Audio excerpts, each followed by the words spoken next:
आज के वीडियो में खनिज लवण अथवा मिनरल्स के बारे में चित्र और उदाहरण सहित डिटेल से आसान भाषा में समझाएंगे। तो चलिए शुरू करते हैं। हमारे शरीर को कुछ अकार्बनिक पदार्थों की आवश्यकता होती है, अकार्बनिक पदार्थों की, जो हमें खनिज लवणों के रूप में उपलब्ध हैं।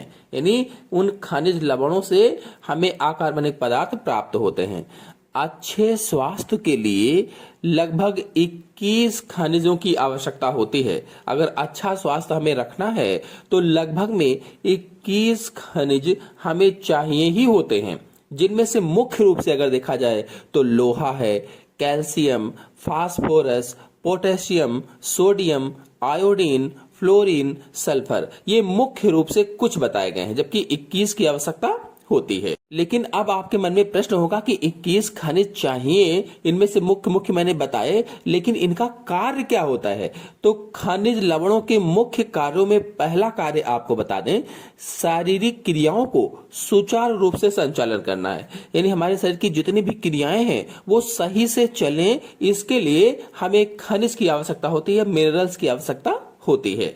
फिर दूसरा है शारीरिक वृद्धि तथा अच्छा स्वास्थ्य प्रदान करना। यानी हमारे शरीर की अच्छी सी वृद्धि हो और हमारा स्वास्थ्य अच्छा रहे, बीमार ना रहे, इसके लिए भी मिनरल्स या खनिज लवण की आवश्यकता होती है।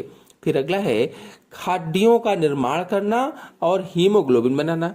तीसरा कार्य क्या है इसका कि हड्डियों का निर्माण करता है और हीमोग्लोबिन भी बनाता है। और हम सभी लोग जानते हैं जो हीमोग्लोबिन है हमारी लाल रक्त कोशिकाओं में पाया जाता है, आरबीसी में पाया जाता है, जो ऑक्सीजन का परिवहन भी करता है और रक्त को लाल भी करता है। तो खनिज या मिनरल्स क्या करते हैं कि हड्डियों का निर्माण भी करते हैं, हड्डी भी बनाते हैं और हीमोग्लोबिन भी बनाते हैं। फिर अगला है रक्त के थक्के बनाना, मांसपेशियों का संचालन करना। रक्त के थक्के बनाना आपने देखा होगा, जैसे आप कट जाते हैं फिर कुछ देर बाद जम जाता है खून, वहां से बहना बंद हो जाता, तो रक्त का थक्का बन गया। और मांसपेशियों का संचालन करना, हमारे शरीर में जितनी भी मांसपेशियां हैं वो अच्छे से कार्य करें, उनका अच्छे से संचालन हो, तो ये भी इन्हीं के द्वारा होता है।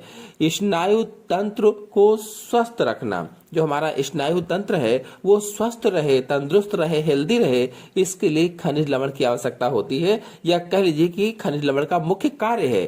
फिर अगला थायराइड ग्रंथि को संचालित करना, यानी खनिज लवण या मिनरल्स का कार्य ये भी होता है कि वो थायराइड ग्रंथि को सही से संचालित करे। ध्यान रखें कि खनिज लवण हमारे शरीर को ऊर्जा प्रदान नहीं करते हैं। यानी ये आपको याद रखना चाहिए कि ये जो खनिज लवण होते हैं, 21 खनिज लवण जो हमारे शरीर के लिए जरूरी होते हैं, ये हमें ऊर्जा नहीं प्रदान करते हैं, एनर्जी नहीं देते हैं। हमारा शरीर खनिज लवणों को तत्वों के रूप में प्रयोग नहीं करता है, यानी जो तत्व होते हैं उस रूप में हमारा शरीर इनको उपयोग नहीं करता है, केवल एक यौगिक के रूप में ही प्रयोग करता है।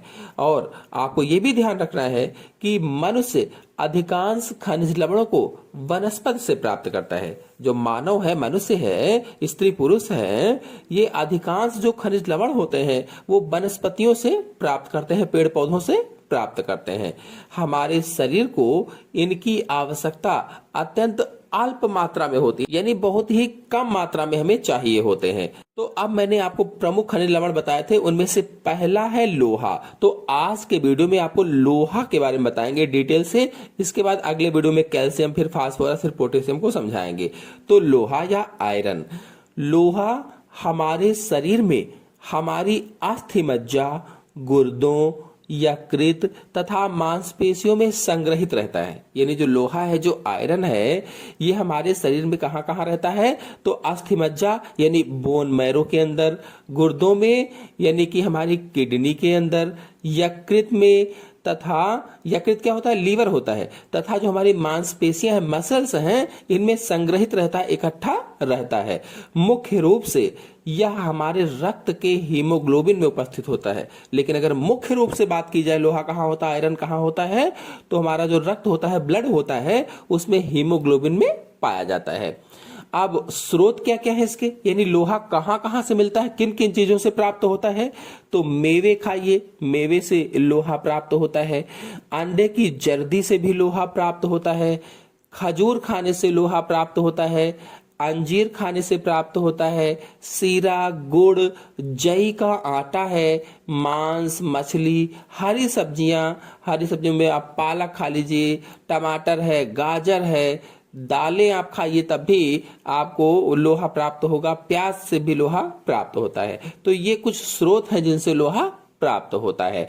अगर इनके उपयोग की बात की जाए कि लोहा का उपयोग क्या है, तो यूजेस क्या इसका होता है, क्या महत्व होता है, तो यह शरीर की ऊर्जा को संरक्षण प्रदान करता है। जो लोहा है शरीर की ऊर्जा को क्या करता है, संरक्षण देता है। संरक्षण का मतलब होता है कि उसको सुरक्षित रखता है।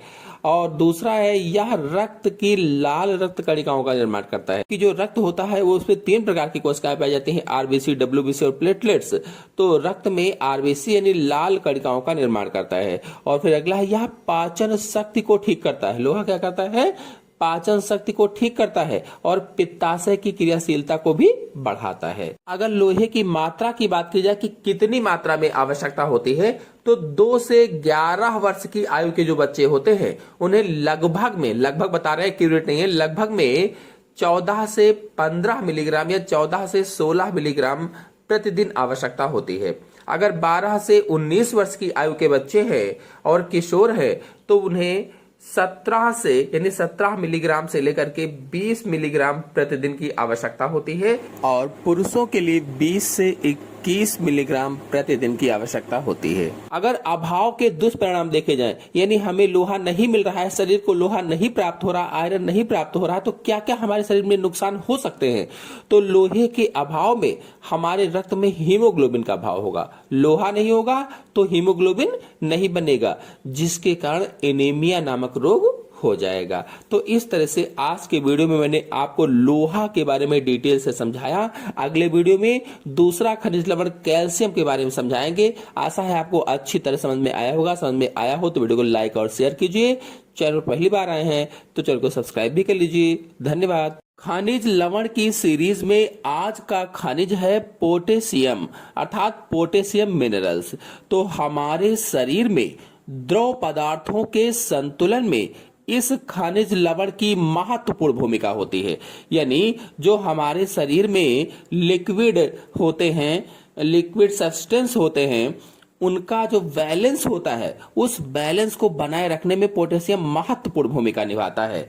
आपको बता दें, इससे पहले मैंने फास्फोरस, कैल्शियम और आयरन को डिटेल से चित्र सहित समझाया है। अगर आप लोगों को पिछले वीडियो नहीं देखे हैं खनिज लवण के तो जाकर के देख सकते हैं। अगर पोटेशियम की स्रोत की बात की जाए कि इसके स्रोत क्या क्या हैं, यानी पोटेशियम किन किन चीजों से मिलता है, तो पोटेशियम के स्रोतों में केला, खजूर, आलू, अनानास, संतरे का रस, मांस, अंडा, दूध, दही, पनीर, मछली, हरी तथा जड़ वाली सब्जियां, हरी सब्जियां भी और जो जड़ वाली सब्जियां होती हैं वो भी, तथा सोयाबीन।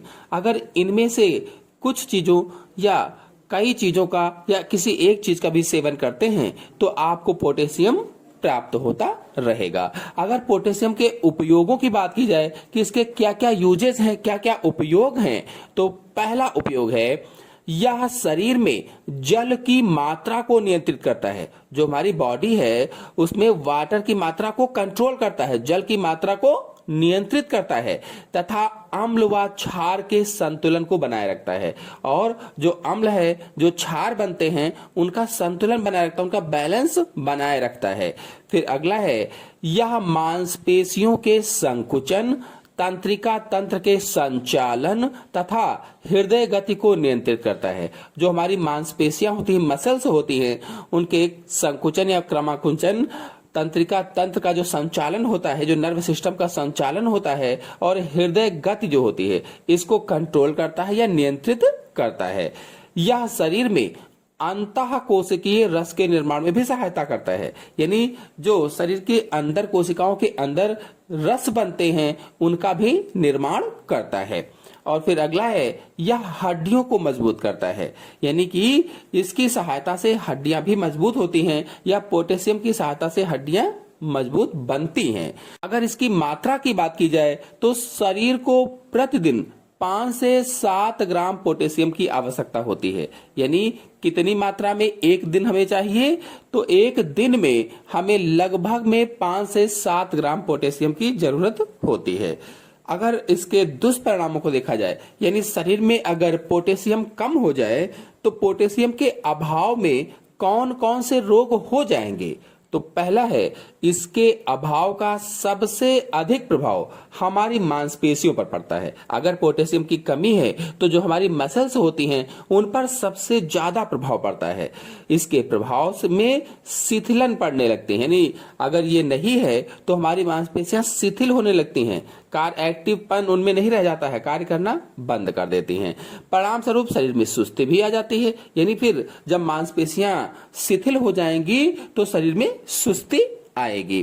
फिर अगला है, इसका अभाव हृदय गति को असामान्य कर देता है। अब सामान्य हृदय गति जो होती है तो हृदय ठीक से काम करता है, लेकिन जब हृदय की गति असामान्य हो जाती है तो या तो हाई ब्लड प्रेशर हो जाएगा या तो लो ब्लड प्रेशर हो जाएगा।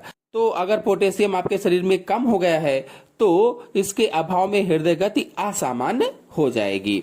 इसलिए पोटेशियम आप खाते रहें ताकि हृदय सामान्य बना रहे, उसकी गति सामान्य बनी रहे। तो आशा है आपको पूरा वीडियो अच्छी तरह समझ में आया होगा। समझ में आया हो तो वीडियो को लाइक कीजिए, अपने दोस्तों में शेयर कीजिए।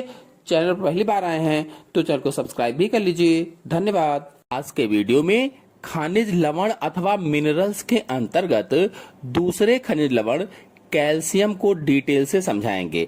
पिछले वीडियो में मैंने आप लोगों को पहले खनिज लवण लोहा या आयरन को डिटेल से समझाया था, अर्थात लोहा या आयरन क्या होता है, उसके स्रोत क्या होते हैं, मतलब वो कहाँ कहाँ से प्राप्त होता है, आयरन का उपयोग क्या है हमारे शरीर में, उसकी मात्रा कितनी लेनी चाहिए, अगर आयरन की हमारे शरीर में कमी हो जाए तो क्या क्या रोग हो सकते हैं, इन सब चीजों को पिछले वीडियो में समझाया था। अगर आप लोग वो वीडियो नहीं देखे हैं तो जाकर के देख सकते हैं। आज के वीडियो में कैल्शियम के बारे में डिटेल से समझाएंगे, जिसके अंतर्गत कैल्शियम क्या है, क्या कार्य करता है, ये इसके स्रोत क्या है, मतलब कैल्शियम किन किन चीजों से हमें प्राप्त होता है, कैल्शियम का क्या उपयोग है और इसकी कितनी मात्रा लेनी चाहिए, तथा कैल्शियम की यदि हमारे शरीर में कमी हो जाए तो कौन कौन से रोग हो जाएंगे। चलिए इन सब चीजों को एक एक करके आपको बता देते हैं।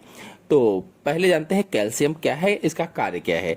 तो कैल्शियम एक अति आवश्यक और महत्वपूर्ण खनिज है, बहुत ही जरूरी महत्वपूर्ण खनिज होता है, जो हमारे दांतों के लिए, हड्डियों के लिए और रक्त में संग्रहित रहता है। यानी हमारे दांतों के लिए आवश्यक है, हड्डियों के लिए आवश्यक है और रक्त में भी संग्रहित रहता है, इकट्ठा रहता है। अगर इसके स्रोत की बात की जाए कि कैल्शियम कहाँ कहाँ से प्राप्त होता है, किन किन चीजों से मिलता है, तो अंडे की जर्दी में कैल्शियम होता है, वहां से आप प्राप्त कर सकते हैं अंडे को खाकर। मसूर से मिलता है, अंजीर, बंद गोभी, दूध, दही, पनीर, हरी सब्जियां खाने से भी कैल्शियम प्राप्त होता है। आलू, मूली, शकरकंद, सलजम, गेहूं, चावल, राई और मेवे इत्यादि चीजों को खाने से कैल्शियम प्राप्त होता है। और सबसे महत्वपूर्ण चीज ये है कि आप हरी सब्जियां खाएं और उन हरी सब्जियों को लोहे की कढ़ाई में बनाकर खाएं, आपको कैल्शियम अधिक।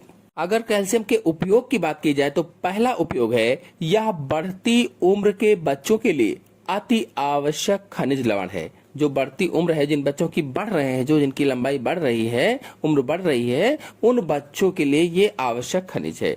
यह उनकी हड्डियों व दांतों के विकास में सहायक होता है। कहने का मतलब ये है कि ये व्यक्तियों की हड्डियों और दांतों का विकास करता है कैल्शियम। फिर दूसरा पॉइंट है, शरीर से रक्त स्राव को रोकने तथा रक्त के थक्के बनाने के कार्य में भी कैल्शियम महत्वपूर्ण भूमिका निभाता है। यानी रक्त स्राव को तो रोकता है, रक्त के बहने को रोकता ही है, साथ ही साथ रक्त का थक्का भी जमाता है। रक्त का थक्का का मतलब ये होता है कि जैसे हमारा कहीं खून बह रहा है तो बहना बंद हो जाए, वहां पर जम जाता है, उसे ही रक्त का थक्का कहा जाता है। फिर अगला पॉइंट है, हमारे शरीर के एंजाइम्स तथा हार्मोन्स की क्रियाओं में भी यह सहायक होता है। जो हमारे शरीर में विभिन्न प्रकार के विकर होते हैं, एंजाइम होते हैं, या फिर जो हार्मोन्स होते हैं, उनकी क्रियाओं में भी सहायक होता है, हेल्प करता है। यह हृदय गति को नियमित करता है। जो हृदय की गति होती है, पल्स रेट होती है, उसको भी नियमित करता है और मांसपेशियों को क्रियाशील बनाता है, काम करने लायक बनाता है। फिर अगला पॉइंट है, गर्भवती महिलाओं के गर्भ में पल रहे भ्रूण के विकास के लिए, जो गर्भवती महिलाएं होती हैं उनके गर्भ में जो भ्रूण पल रहा होता है, शिशु पल रहा होता है, उसके विकास के लिए भी आवश्यक है और उनके लिए कैल्शियम लेना अति आवश्यक भी होता है। फिर अगला है, यह हमारे स्नायु तंत्र को स्वस्थ रखता है, जो हमारा स्नायु तंत्र है उसको भी हेल्दी रखता है। आपको बता दें कि कैल्शियम की कितनी मात्रा चाहिए हमें, तो खाद्य पदार्थों और पेय पदार्थों से कैल्शियम का औसत दैनिक सेवन 20 वर्ष और उससे अधिक उम्र के पुरुषों के लिए 1083 मिलीग्राम और महिलाओं के लिए 842 मिलीग्राम आवश्यकता होती है। अगर इससे कम उम्र के बच्चों को देखा जाए तो प्रतिदिन 1 ग्राम कैल्शियम की आवश्यकता होती है। यानी कि अगर 20 वर्ष से कम उम्र के बच्चों को देखा जाए तो प्रतिदिन 1 ग्राम कैल्शियम की आवश्यकता होती है। वयस्क को मैंने आपको बताया इससे अधिक, गर्भवती महिला को और भी अधिक कैल्शियम की जरूरत होती है। चलिए अब आपको बताते हैं कि इसके अभाव के दुष्परिणाम, यानी कैल्शियम यदि हमारे शरीर में नहीं है, कैल्शियम की कमी हो जाए तो क्या क्या रोग हो जाएंगे। तो पहला है, इसके अभाव में बच्चों को अस्थि विकृत नामक रोग हो जाता है। यानी कि जो उनकी हड्डियां होती हैं, अस्थियां होती हैं, वो टेढ़ी मेढ़ी हो जाते हैं, उनकी जो सुदृढ़ बनावट होती है वो नहीं रह जाती है। फिर दूसरा है, इसका अभाव दमा तथा चर्म रोगों का कारण भी बनता है। अगर कैल्शियम की कमी है शरीर में तो दमा भी हो सकता है या चर्म रोग भी बन सकता है। फिर अगला पॉइंट है, इसके अभाव में स्नायु तंत्र भी दक्षता से कार्य नहीं कर पाता। जो हमारा स्नायु तंत्र है वो सही से कार्य नहीं कर पाता है। और ध्यान रखने वाली बात यह है कि शरीर में कैल्शियम की मात्रा अत्यधिक होने से मानसिक दबाव बढ़ जाता है। अगर कैल्शियम अधिक आप ले लिए हैं तो मानसिक दबाव भी बढ़ जाएगा। तो इस तरह से आज की वीडियो में मैंने आपको कैल्शियम बताया। अगले वीडियो में फास्फोरस के बारे में बताएंगे। आशा है आपको वीडियो पसंद आया होगा। पसंद आया हो तो वीडियो को लाइक कीजिए, अपने दोस्तों में शेयर कीजिए। चैनल पर पहली बार आए हैं तो चैनल को सब्सक्राइब भी कर लीजिए। धन्यवाद। तो आज के वीडियो में खनिज लवण सीरीज के अंतर्गत फास्फोरस खनिज को डिटेल से समझाएंगे। आपको बता दें कि मानव शरीर में उपस्थित सभी खनिजों में, यानी सभी खनिज लवणों में 25% मात्रा केवल फास्फोरस की होती है। जितने भी खनिज शरीर में होते हैं उसमें से 25% मात्रा केवल फास्फोरस की होती है। यह भी कैल्शियम व लोहे की तरह अत्यंत उपयोगी खनिज है।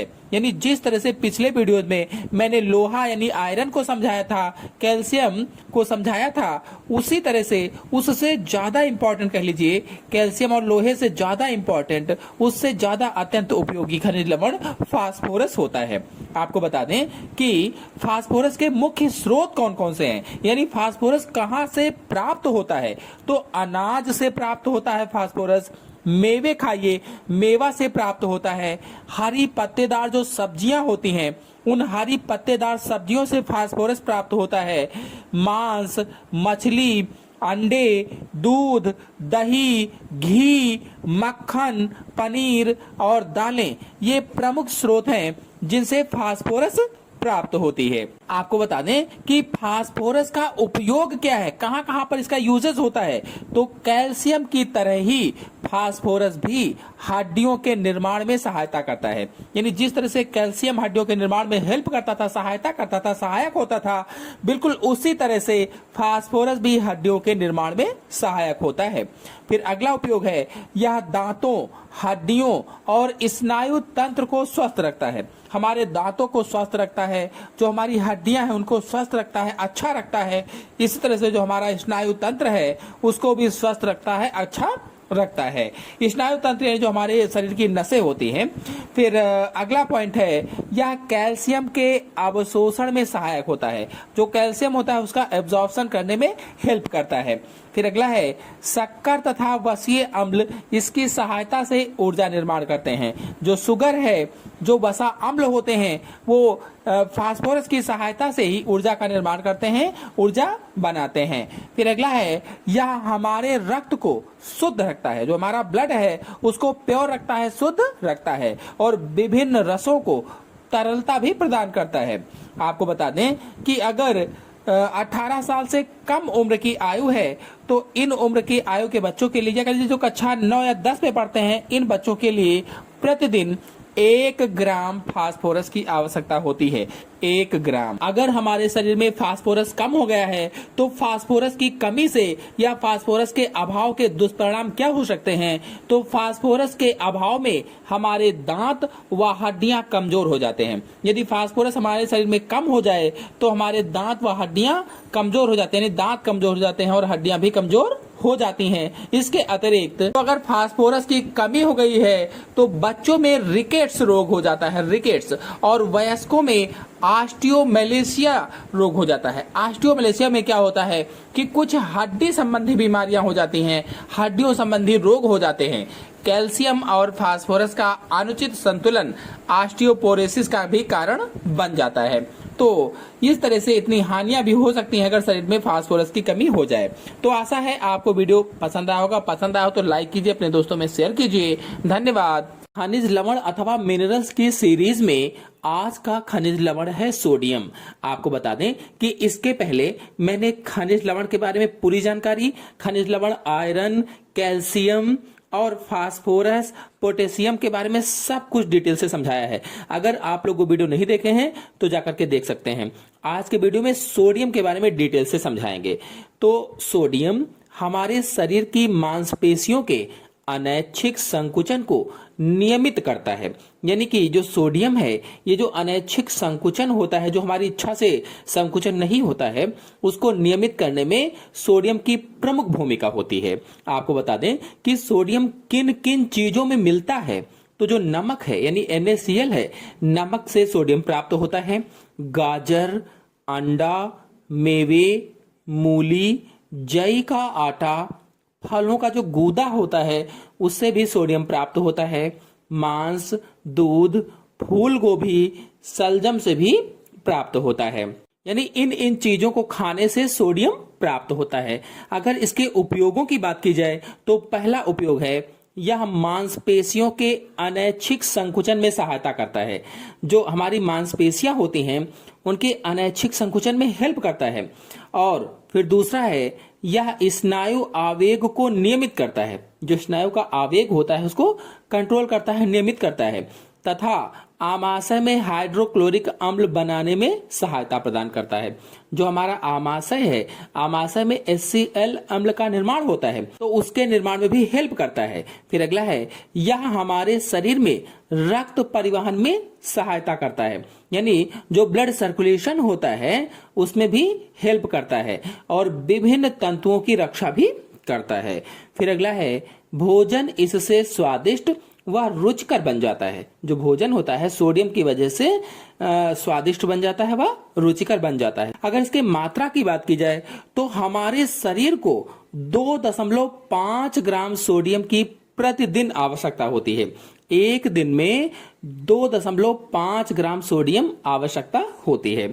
अगर इसकी कमी से होने वाले रोगों को देखा जाए, यानी अभाव के दुष्परिणामों को देखा जाए, तो सोडियम के अभाव में हमारी भूख कम हो जाती है। अगर सोडियम नहीं है तो सोडियम के अभाव में क्या होता है कि हमारी भूख कम हो जाती है, वृद्धि रुक जाती है और जो हमारी प्रजनन प्रणाली है सुचारू रूप से कार्य नहीं कर पाती है। अगर इसकी अधिकता हो जाए तो अधिकता के भी दुष्परिणाम होते हैं। सोडियम की अधिकता उच्च रक्तचाप का कारण बनती है। अगर सोडियम अधिक हो गया है तो हाई ब्लड प्रेशर होने का कारण हो जाता है, यानी हाई ब्लड प्रेशर हो सकता है। इसके अधिक होने पर श्वास लेने में कठिनाई का अनुभव भी हो सकता है, यानी हाई ब्लड प्रेशर भी हो सकता है, श्वास लेने में कठिनाई भी हो सकती है। और इसकी अधिकता के कारण शरीर पर सूजन भी आ जाती है। अगर अधिक हो गया है तो शरीर सूज भी जाता है। तो सोडियम क्या है, इसके स्रोत, इसके उपयोग, इसकी मात्रा, इसके कमी से होने वाले रोग, इसकी अधिकता से होने वाले रोगों को मैंने आज के वीडियो में आपको समझाया। पसंद आया हो तो लाइक कीजिए, शेयर कीजिए। धन्यवाद। खनिज लवणों की सीरीज में आज का खनिज है आयोडीन। तो आयोडीन क्या है? तो आयोडीन हमारे आहार के पोषक तत्वों में से एक है। जो हमारा आहार होता है, आहार में पोषक तत्वों में से एक है और हमारे शरीर में आयोडीन थायराइड ग्रंथि में संग्रहित रहती है, थायराइड ग्रंथि में इकट्ठा रहती है और इसका उपयोग थायराइड हार्मोन बनाने में किया जाता है। अगर इसके स्रोतों की बात की जाए तो आयोडीन प्राकृतिक रूप से समुद्र और कुछ मिट्टी में भी पाया जाता है, आयोडीन प्राकृतिक रूप से। और आयोडीन से भरपूर खाद्य पदार्थों की बात करें तो झींगा मछली है, केकड़ा है, प्याज है, समुद्री भोजन कह लीजिए, और साथ ही साथ आयोडीन युक्त नमक खाने से आयोडीन हमें प्राप्त हो जाती है, आयोडीन युक्त नमक खाने से। अगर इसके उपयोगों की बात करें तो आयोडीन का पहला उपयोग है, आयोडीन एक ऐसा तत्व है जो सामान्य वृद्धि और मस्तिष्क के विकास के लिए आवश्यक होता है, सामान्य वृद्धि और मस्तिष्क के विकास के लिए जरूरी होता है। अगर दूसरे उपयोग की बात की जाए तो थायराइड ग्रंथि में थायराइड हार्मोन बनाने के लिए शरीर को आयोडीन की आवश्यकता होती है ताकि थायराइड हार्मोन बने। और थायराइड हार्मोन होता कौन सा है तो थायरॉक्सिन को थायराइड हार्मोन कहा जाता है। मतलब यह हुआ कि आयोडीन का मुख्य कार्य थायरॉक्सिन के निर्माण द्वारा थायराइड ग्रंथि की क्रियाशीलता को बनाए रखना है। जब थायरॉक्सिन का निर्माण होगा तो थायराइड ग्रंथि क्रियाशील रहेगी, एक्टिव रहेगी, उसको वैसा बनाए रखना ही इसका मुख्य कार्य होता है। और फिर अगले उपयोग की बात करें तो थायराइड हार्मोन चयापचय को प्रभावित करते हैं। आयोडीन मस्तिष्क, नसों और हड्डियों के विकास और कार्य के लिए आवश्यक होता है। अगर आयोडीन के अगले उपयोग की बात की जाए तो आयोडीन शरीर में ऑक्सीकरण की क्रिया को नियमित करता है। अगर इसकी मात्रा की बात की जाए कि आयोडीन की कितनी मात्रा हमें लेनी चाहिए तो बालकों को प्रतिदिन लगभग 20 माइक्रोग्राम आयोडीन की आवश्यकता होती है। जो कक्षा 9-10 में पढ़ रहे हैं उनको लगभग में प्रतिदिन 20 माइक्रोग्राम आयोडीन की आवश्यकता होती है। अगर वयस्कों की बात की जाए, जवान लोगों की बात की जाए, बड़े लोगों की बात की जाए तो वयस्कों को प्रतिदिन 150 माइक्रोग्राम आयोडीन की जरूरत होती है हर दिन। लेकिन अगर गर्भवती महिलाओं की बात करें या स्तनपान करने वाली महिलाओं की बात करें तो इन महिलाओं को अधिक आयोडीन की जरूरत होती है। मतलब हर रोज आप औसतन 150 माइक्रोग्राम यानी कि सुई की नोक के बराबर आयोडीन खाइए। इसका मतलब यह हुआ कि आपको जीवन भर के लिए एक छोटे से चम्मच से भी कम आयोडीन चाहिए होती है। अगर आयोडीन की कमी से होने वाले रोगों की बात की जाए यानी कि इसके अभाव के दुष्परिणामों को देखा जाए तो पहला है आयोडीन की कमी से घेंघा नामक रोग हो जाता है। जो गले में आपने देखा होगा गला फूल जाता है, सूजन आ जाती है बहुत ज्यादा, तो क्या होता है थायराइड ग्रंथि सूज जाती है तो उसे ही घेंघा रोग कहा जाता है या ग्वाइटर कहा जाता है। अगर घेंघा रोग के बारे में पूरी जानकारी चाहते हैं तो हमारे चैनल में घेंघा रोग पर वीडियो अपलोडेड है, आप लोग सर्च करके देख सकते हैं। फिर अगला रोग है इसके अभाव में बच्चों को कैटीन और प्रौढ़ व्यक्तियों को मिक्सीडेमा नामक रोग हो जाता है। अगर आयोडीन शरीर में नहीं है तो बच्चों को कैटीन और जो प्रौढ़ व्यक्ति होते हैं उन व्यक्तियों को मिक्सीडेमा नामक रोग होने की संभावनाएं बढ़ जाती हैं। तो इस प्रकार से आज के वीडियो में हमने आयोडीन खनिज को समझाया। आशा है आपको समझ में आया होगा। आया हो तो वीडियो को लाइक कीजिए, अपने दोस्तों में शेयर कीजिए। धन्यवाद। खनिज लवणों की सीरीज में आज का खनिज है जल अथवा वाटर। तो जल शरीर के लिए अति आवश्यक पदार्थ होता है। हम भोजन के बिना कुछ दिन जीवित रह सकते हैं परंतु जल के बिना नहीं जीवित रह सकते। हमारे शरीर में 65 से 75% अंश जल का ही होता है। आपको बता दें कि खनिज लवणों की जो सीरीज मैंने शुरू किया था इसमें सबसे पहले आयरन या लोहा मैंने पढ़ाया, इसके बाद कैल्शियम के बारे में पूरी डिटेल पढ़ाई, इसके बाद फास्फोरस, पोटेशियम, सोडियम, आयोडीन आदि सभी खनिज लवणों को डिटेल से बताया हुआ है कि इसके कार्य क्या हैं, इसके उपयोग क्या हैं, किन किन चीजों में मिलता है। अगर आप लोग वो वीडियो नहीं देखे हैं तो चैनल से जाकर के देख सकते हैं। और यदि अभी तक हमारे वीडियो को लाइक नहीं किया है तो लाइक और अपने दोस्तों में शेयर जरूर कीजिए। तो जल मैंने बताया कि शरीर के लिए अति आवश्यक पदार्थ होता है और इसके बिना हम जीवित नहीं रह सकते। अगर इसके उपयोगों की बात की जाए कि कौन कौन से इसके उपयोग हैं तो पहला उपयोग है पसीने तथा वाष्पीकरण द्वारा जल हमारे शरीर के तापमान को नियमित रखता है। जो हमारे शरीर का टेम्परेचर है उसको नियमित रखता है या नियंत्रित रखता है। कैसे? तो पसीना निकलकर या वाष्पीकरण के द्वारा। फिर दूसरा है, शरीर से दूषित व अपशिष्ट पदार्थों को बाहर निकालने में जल सहायक होता है। जो शरीर में दूषित या अपशिष्ट पदार्थ होते हैं वो पसीने के माध्यम से या मूत्र के माध्यम से इसी जल के द्वारा बाहर निकलते हैं, यानी जल सहायता करता है इसमें। फिर अगला है, हमारे शरीर में होने वाली विभिन्न रासायनिक क्रियाओं में जल महत्वपूर्ण भूमिका निभाता है। जो हमारे शरीर में कई प्रकार की रासायनिक क्रियाएं होती हैं, केमिकल रिएक्शंस होती हैं, उसमें भी जल महत्वपूर्ण भूमिका निभाता है।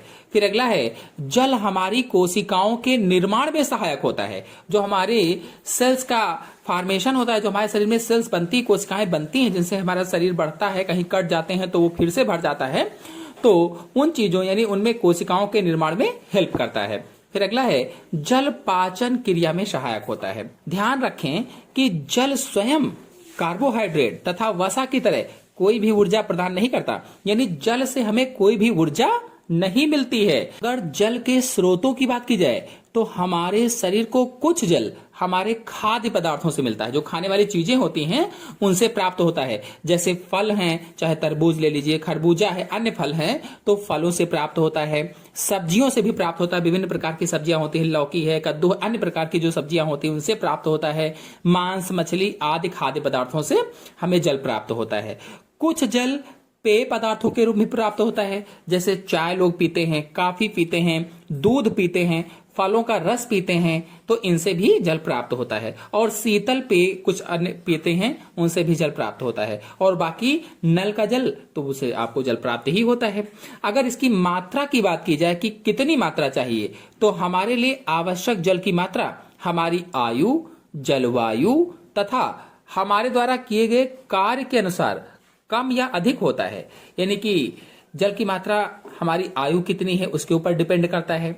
वहां जहां आप रह रहे हैं वहां की जलवायु कैसी है इसके ऊपर डिपेंड करता है। हमारे द्वारा किए गए कार्य कैसे हैं, कौन सा कार्य हम करते हैं, इसके अनुसार भी कम या अधिक मात्रा में जल हो जाता है। साधारणतया अगर देखा जाए, साधारण तौर पर देखा जाए तो मानव शरीर को कम से कम 3 लीटर जल या 3 लीटर पानी की रोज आवश्यकता होती है। अगर सामान्य तौर पर देखें तो प्रतिदिन 3 लीटर पानी की आवश्यकता होती है। इसमें से 1 लीटर पेय जल के रूप में आप ले सकते हैं और 2 लीटर विभिन्न खाद्य पदार्थों तथा पेय पदार्थों के माध्यम से भी आप प्राप्त कर सकते हैं। अगर जल के अभाव के दुष्परिणामों को देखा जाए, अगर जल की कमी हो जाए तो क्या क्या रोग हो जाएंगे, तो पहला है, शरीर में कुल जल की मात्रा 20 से 22 लीटर रहती है। कुल जल कितना रहता है? लगभग शरीर में 20 से 22 लीटर रहता है। इसमें से यदि 10% जल कम हो जाए तो डिहाइड्रेशन की स्थिति उत्पन्न हो जाती है। 10% कम होने से डिहाइड्रेशन हो जाता है। और अगर दूसरे रोग की बात की जाए तो जल की 20% कमी हो जाने पर मनुष्य की मृत्यु भी हो सकती है। अगर 20% तक कमी हो गई तो मनुष्य मर भी सकता है। तो इस तरह से आज के वीडियो में मैंने जल खनिज लवण के बारे में बताया और जल की सीरीज का ये अंतिम वीडियो था। आशा है आपको खनिज लवणों की सीरीज के सभी वीडियो पसंद आए होंगे। पसंद आए हो तो वीडियो को लाइक कीजिए, अपने दोस्तों में शेयर कीजिए। चैनल पर पहली बार आए हैं तो चैनल को सब्सक्राइब भी कर लीजिए। धन्यवाद।